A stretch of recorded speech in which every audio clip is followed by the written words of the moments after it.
Hello all, hope you all are doing good. In today's session, we are going to learn aggregation operators in DBMS, different types of null values and how to test those null values. And then we will be learning about multi-value conditions. Firstly, let us move on to aggregation operators.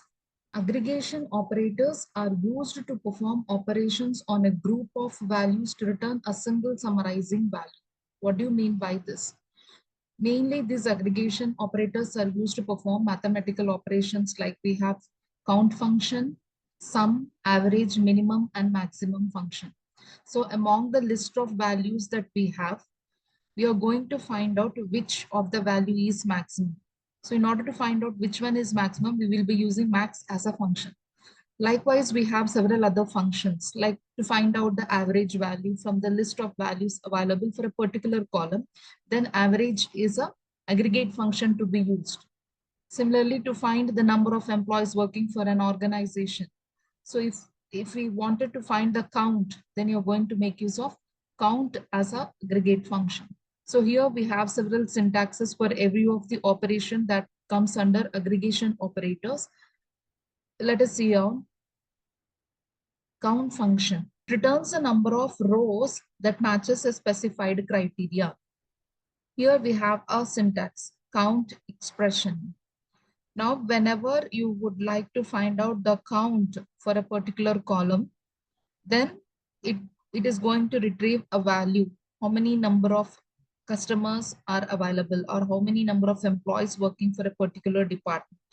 In that case, we will be using count as a function to find the number of employees working in CRC department. So what is the query that you have to write?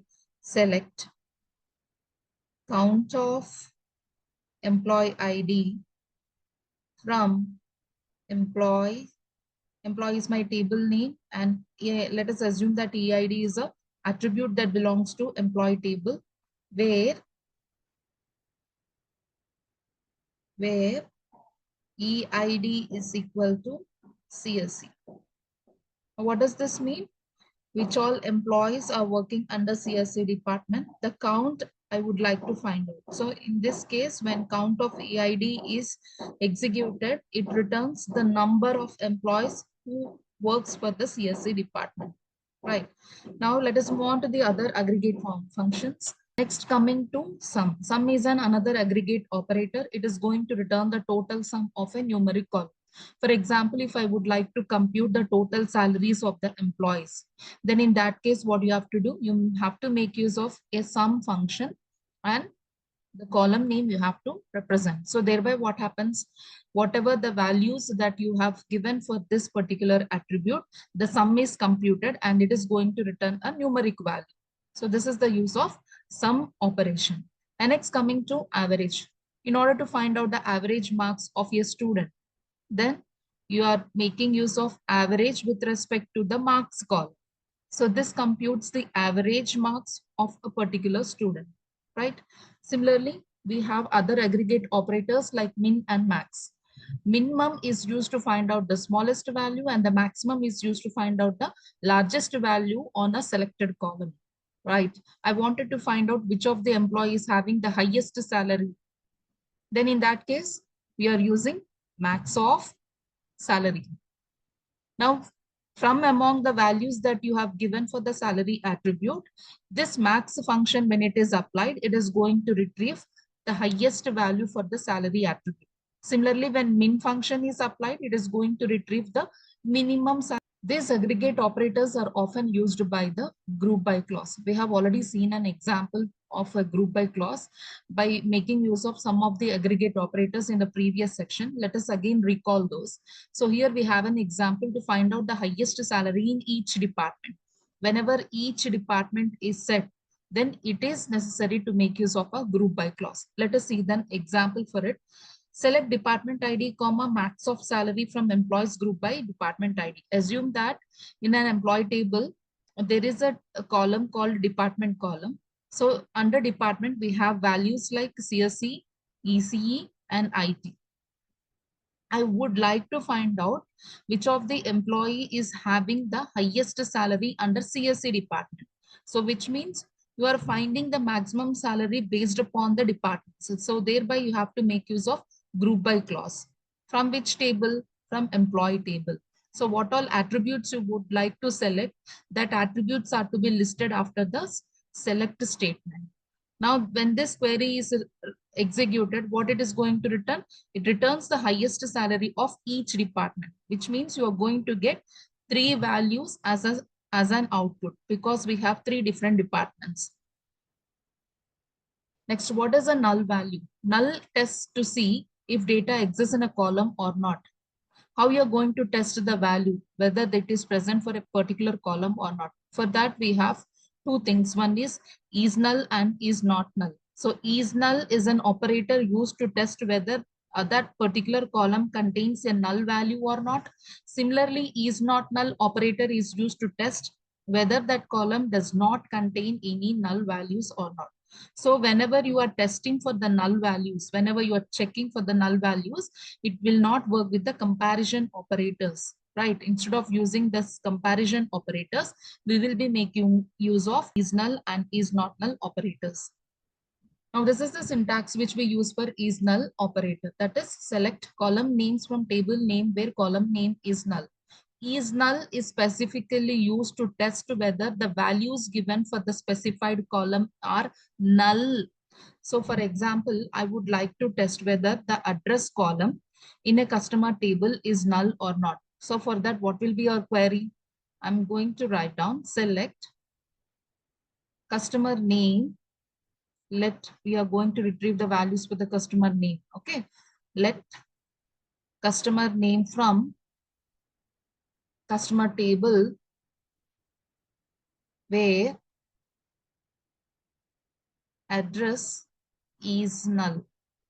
So when this is executed, what happens? It is going to retrieve the names of the customer whose address is null. Similarly, when you are using is not null is a operator which is used to test whether the values given for that particular column are filled with some or other specified values. So when is not null is used, what happens? It is going to return the customer names from the customer table wherever the values you have entered for the address attribute, which means there is no value that is null. And next we have several other multi-valued conditions, namely in and not in. Select asterisk from customers where country in Germany, France, and next is what? UK. So when this particular query is executed, what happens using in operator? It is going to retrieve all the tuples from the customer table, which all are the customers belonging to Germany, France, and UK. So if in case if in case I'm using not in operator, then what happens? It is going to retrieve all the details of the customers from the customer table, which all are the customers does not belonging to the country Germany, France, and UK. That is when not in operator is used.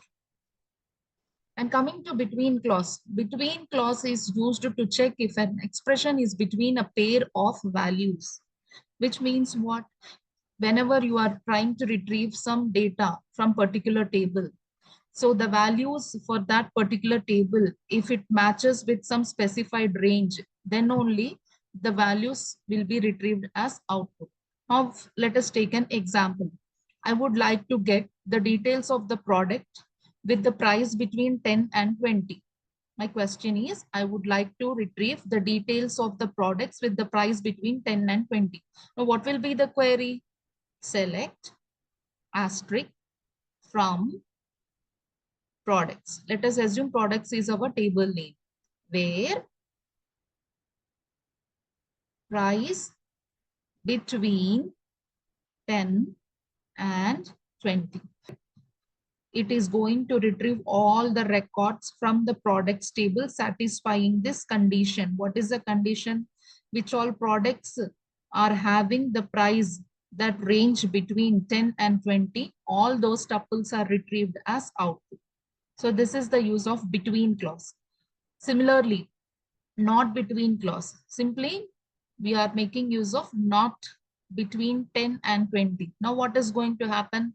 Other than the price that falls between 10 and 20, the product details will be retrieved as output when not between operator is used. And coming to logical operators, mainly we have and or operators. They are used to combine the multiple conditions in the queries.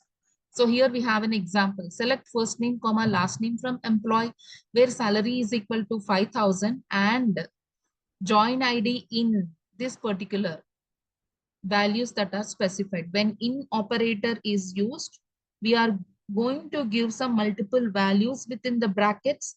And if the join ID value matches with this, any of this value, then it is going to be taken as an output. So what happens? You are going to get the details of the first name and the last name from the employee. Only those details satisfying this condition, that is salary is equal to 5,000, and as well as join ID in these particular values. Both the conditions are to be true, then it is going to retrieve the first name and the last name from the employee table. Similarly, we have OR operator. So when OR operator is going to work, if either of the condition is true, then it is going to be true. So in this case, we are going to replace and with or. So thereby either this condition has to be true or the values that are specified after in operator must be true. So if either of the case is true, then it is going to return the first name and the last name from the employee table. So this is all about the logical operators. Hope you have understood today's lecture. Thank you.